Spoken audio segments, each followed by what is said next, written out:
두려웠죠.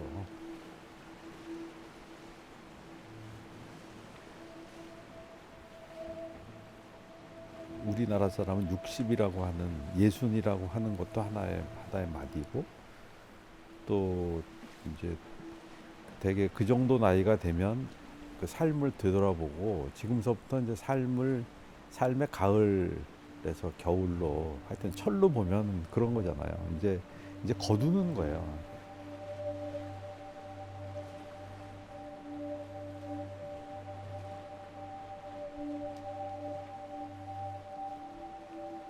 자연히 뒤를 돌아보는 것이고 앞으로 어떻게 마무리를 해야 되겠다는 생각이 강렬하게 들죠.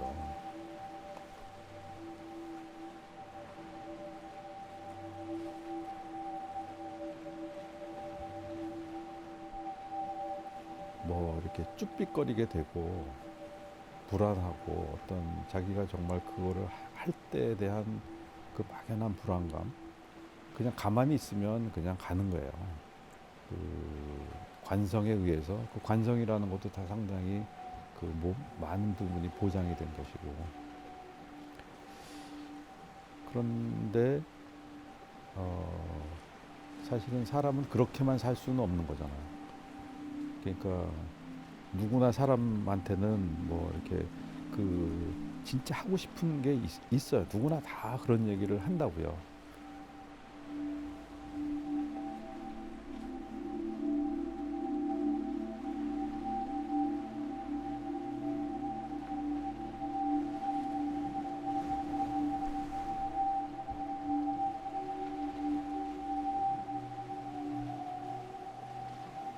사실 뭐 나이가 다 들어서 뭐를 도모한다는 거는 그거 굉장히 위험 부담이 큰 거니까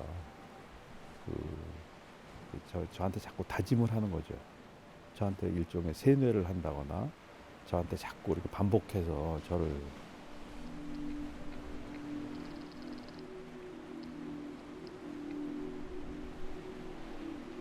사실 저만 확실하면 남을 설득하는 거는 뭐 저희 가족도 설득을 해야 되지만 제가 설득당해야 제 가족도 설득하는 거잖아요.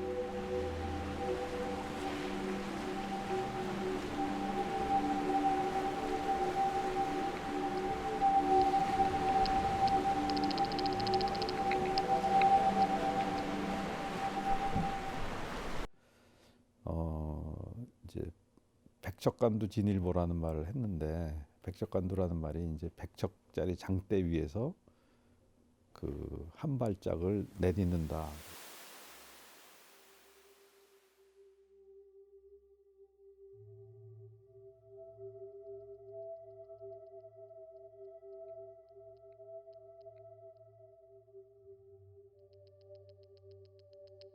그때 제가 있었던 그 자리는 글쎄 그 이상 뭐를 더 가겠어요.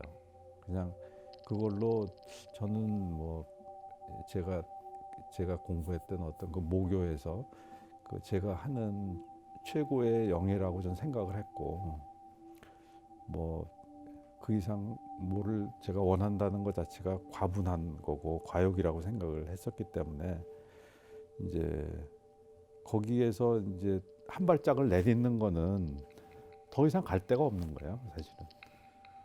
뭐 그러니까 그런 기분? 근데 지금 생각해 보면 그때 그거를 그만뒀던 것이 저한테는 정말 정말 약이 된 거예요. 그때 그걸 안 했으면 지금 저는 엄청나게 후회하고 있을 거예요. 만일 그걸 못했다면.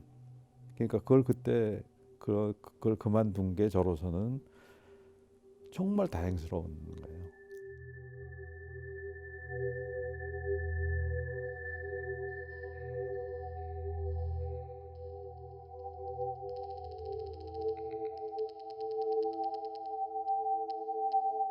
제가 늘 하는 작업은 한글인데 그 한글이 가서 붙으면 그 이상한 화학 반응이 일어나요. 거기서. 그래서 그 두 개의 아주 그 다른 이게 어떻게 보면 이질적인 형태가 이렇게 만나면서 형태 자체가 홀려요. 그게 이제 한글의 힘이 작용하는 거예요. 거기 저도 사실은 그런 글자에 홀린 상태잖아요. 그냥 모든 게 보면 글자만 보이잖아요. 뭐 채플린의 모던 타임스에서 뭐 그 막 뭐 이렇게 그 나사만 보면 막 돌리잖아요. 그런 것처럼 저는 뭐 이렇게 자꾸 글자에 홀려가지고 모든 게 다 글자로 보이는 거예요.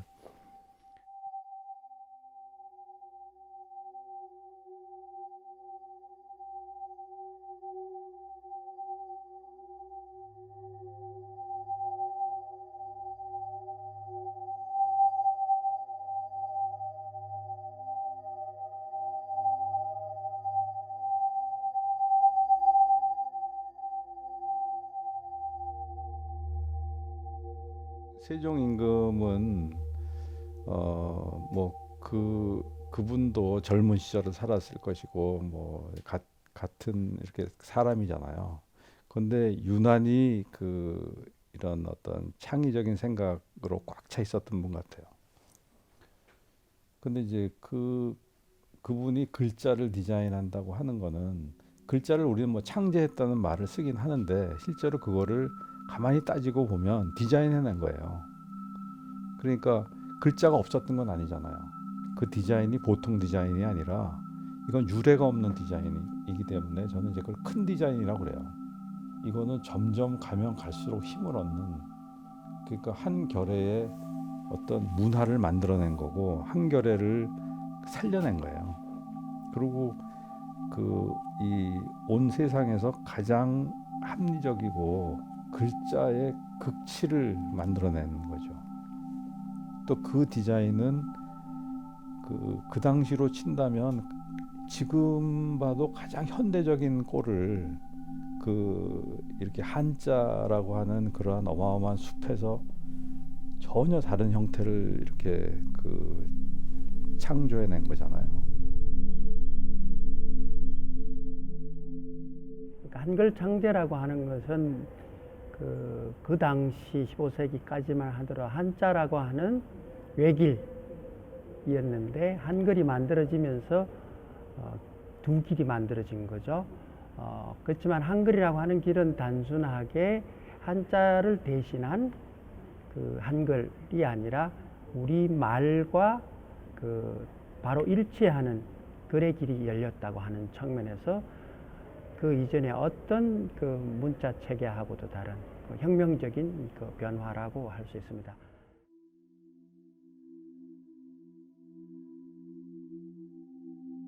한자하고 관계없이 하늘에서 떨어지듯 땅에서 솟아나듯 한글을 만들 것이 아니라 그 당시 모든 문자 문명 결과물들을 다 종합해서 완벽하게 원리들을 한글에 적용시켰다고 하는 거. 그리고 이제 천지인삼재, 자음과 모음 다 상형이잖아요. 하늘이 둥글고 땅이 평평하고 사람이 서 있는 그것을 이 모음을 만들었고, 또 발음 기관의 구조, 모양, 형태를 보고 자음, 기역이다, 미음이다, 이음이다, 시옷이다, 이런 미연이다, 그런 자음을 만들었다. 결국 한글이라고 하는 것은 소리 언어, 또 이 몸언어, 상형 문자죠. 몸언어, 그림 언어, 이것들이 총 집결된 것이 한글이다. 그래서 한글은 이미 만들어질 때부터 완성된 문자다. 그래서 인간이 만든 모든 문자는 진화 과정이 있지만은 한글은 유일하게 만든 사람을 알고 또 모든 인류 문자 문화 문명들 지혜 어떤 결정체들을 우리 말에 맞도록 만들어낸 것이다. 그것은 세종대왕이 15세기 당시 동아시아 세계에서 전개했던 모든 문자 문화 문명의 원리들을 집결시킨 그런 결과물이다라고 할 수 있죠.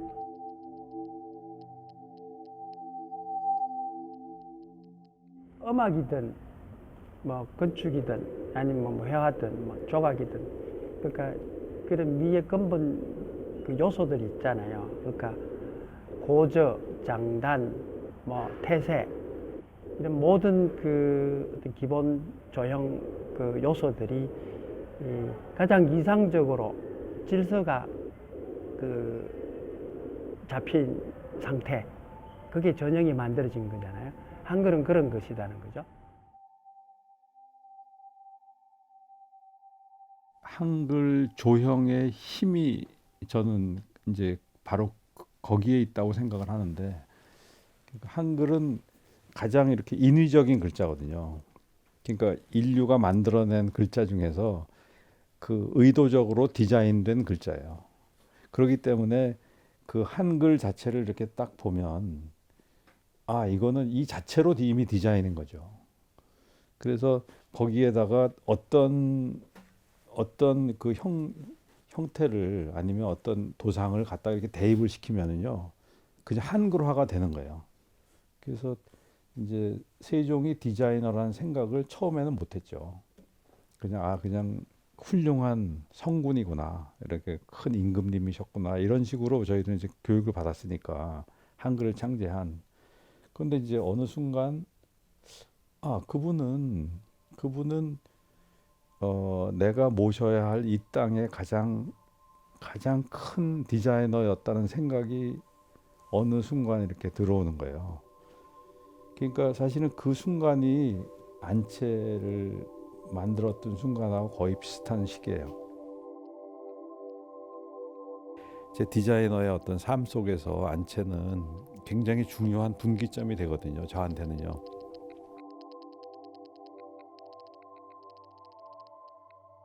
어떤 예술의 역사 작품으로 놓고 보면은 그런 전형은 필시 또 깨게 돼 있어요. 깨고 가다 보면 다시 그게 또 전형이 만들어지는 그런 거 있죠. 그러니까 안상수 작가가 만든 안상수 채라고 하는 것도, 그러니까 탈 네모꼴인데 그 네모라고 하는 이 어떤 전형을 깨버린 거죠. 그게 어쨌든 우리 시대인데, 그럼 우리 시대 그러면 단순하게 그냥 장난으로 재미로 깬 거냐? 아니라는 거죠. 이 시대 사회의 어떤 집단적인 자의식들이 그 투영이 되고 반영이 돼서 나온 거라는 거죠. 깨지 않으면 안 되는 그런 시대가 된 거예요. 이 시대 자체가.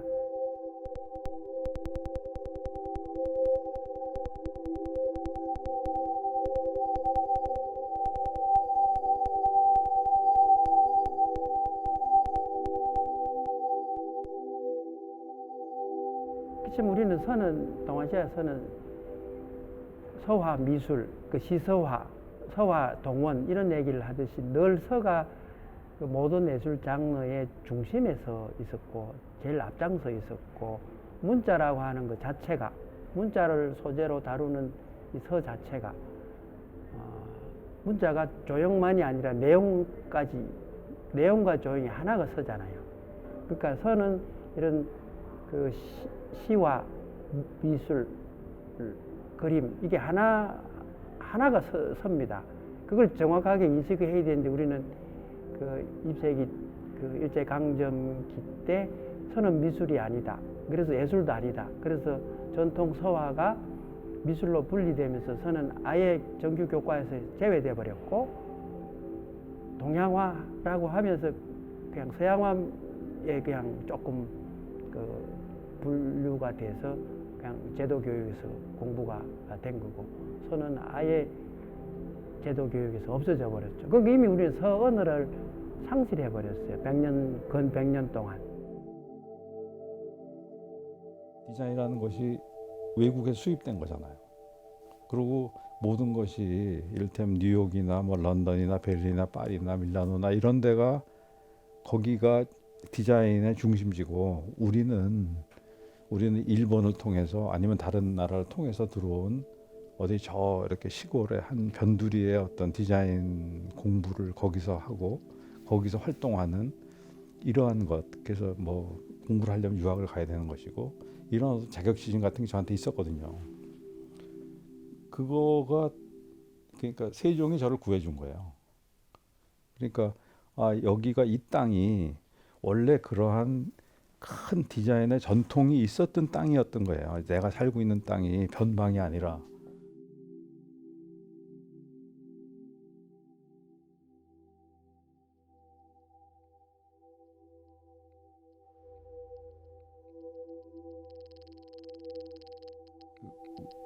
우리나라 뭐 문화예술계 사람들이라면 모든 사람들이 이상에 대한 그 이렇게 막연한 뭐 이렇게 동경 같은 것도 있고요.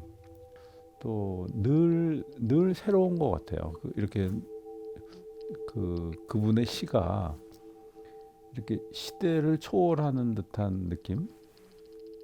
이상의 시를 보면 띄어쓰기를 안 해서 빼곡하게 들어차서 있어서 시각적으로 일단 뭐 이렇게 벽 같은 게 느껴지는 듯한 느낌도 들고요.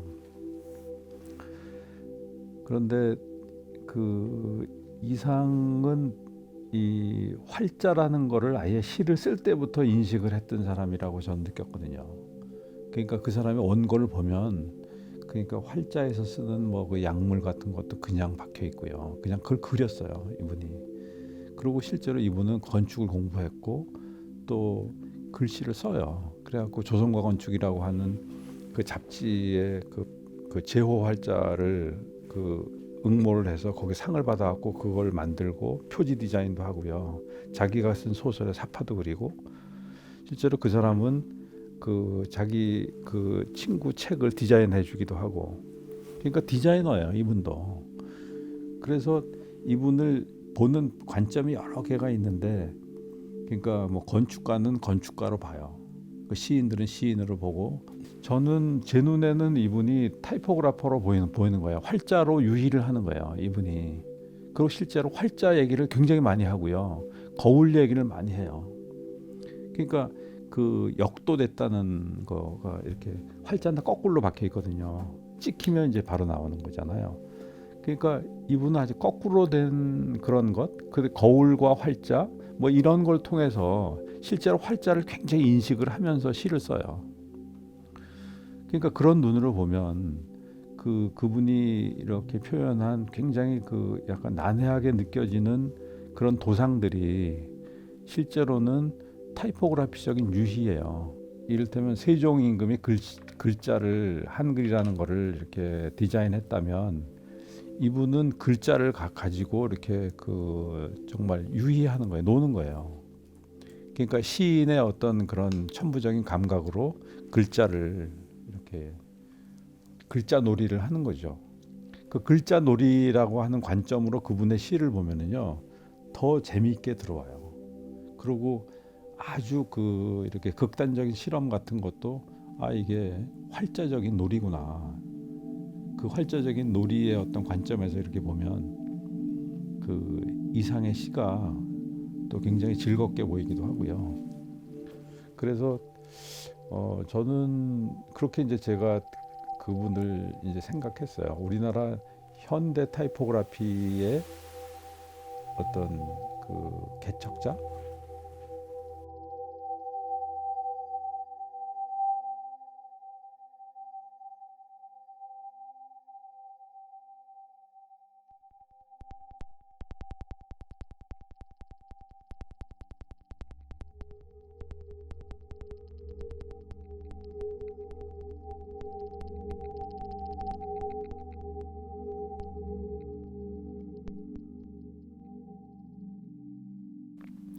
파티는 한마디로 얘기해서 이거는 디자인 프로젝트인 거예요.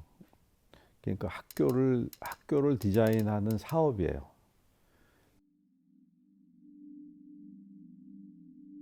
학교를 디자인하는 거예요. 그러니까 학교를 디자인해야 새로운 게 태어나지. 학교를 설립하면 시스템 하나를 그냥 이렇게 카피하는 거예요. 그래서 이제 그게 저는 가장 중요하다고 생각하거든요. 그러니까 이거는 디자이너들이 학교를 디자인해야 되고 그 학교가 갖고 있는 교육은 그 자체로 디자인이어야 되는 거죠. 예술 교육은 그 자체로 예술이 돼야 되는 그런 명제가 있잖아요. 그러니까 디자인 학교의 교육은 그 자체로 디자인이어야 되는데 사실은 그렇지 못한 것이 우리의 현실이에요. 그리고 저는 제가 잘할 수 있는 게 두 가지잖아요. 여태까지 제 삶에서 한 20년 학교에 있었고요.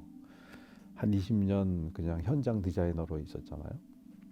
그러니까 디자인하고 교육에 대한 것이 제가 철라고 해본 두 가지 큰 일이에요.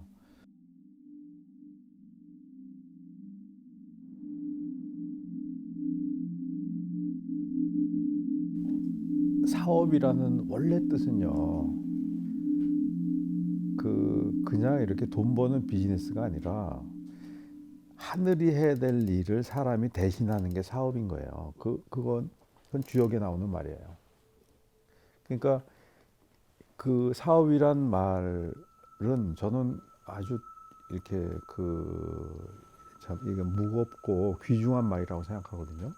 그 사업을 사업답게 하는 게 저는 중요하다고 생각하고, 이 사업이 저한테는 이게 디자인 사업인 거야. 디자인 일이고, 그래서 우리 힘으로 이거를 할 수 있다면 이거는 새로 나무를 심는 거잖아요. 물론 그것은 이미 있는 나무의 변종이죠. 그러니까 그걸 무시할 수는 없어요. 왜 감나무 같은 거는 처음에 고엽나무를 심어가지고 고엽나무에다가 감나무를 접붙이거든요.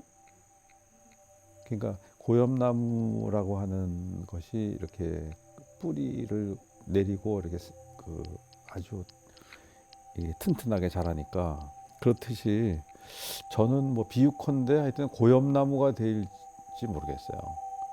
그게 더 크게 이제 자라야 될 거잖아요. 그게 뭐 규모가 커진다는 게 아니라 정말 생각이 커져야 되잖아요.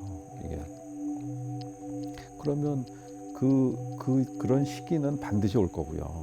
그게 뭐 그 시기를 잘 마련하는 게 저의 임무라고 생각이 들어요. 모든 결정을 할 때 두 가지를 가지고 결정을 계속 하는 거예요. 그러니까 어떻게 이게 살아남느냐. 이건 현실적인 문제죠. 이게 살아남아야지 역사가 되든 말든 할 거 아니겠어요. 그리고 살아남아서 역사가 되려면 이건 지금 어떤 결정들을 해가야 되느냐. 이 두 가지가 이 파티를 다져가는 거죠.